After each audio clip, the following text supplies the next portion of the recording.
காஞ்சிபுரம் மக்கள் குறைதீர் கூட்டத்தின் போது மூதாட்டியும் அவரது மகளும் மாவட்ட ஆட்சியர் முன்பு நிலத்தை மீட்க கோரி திடீரென தர்ணா செய்ததால் பரபரப்பு ஏற்பட்டது.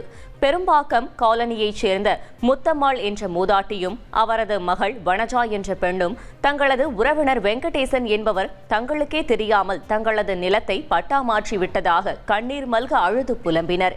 இதுகுறித்து கேட்டால் அடியாட்களை கொண்டு மிரட்டுவதாக குற்றம் சாட்டிய இருவரும் தங்களது நிலத்தை மீட்க கோரி தரையில் உருண்டு அழுதது சோகத்தை ஏற்படுத்தியது. தொடர்ந்து அதிகாரிகள் இருவரையும் சமூக நலத்துறை வட்டாட்சியரிடம் அழைத்து சென்றனர்.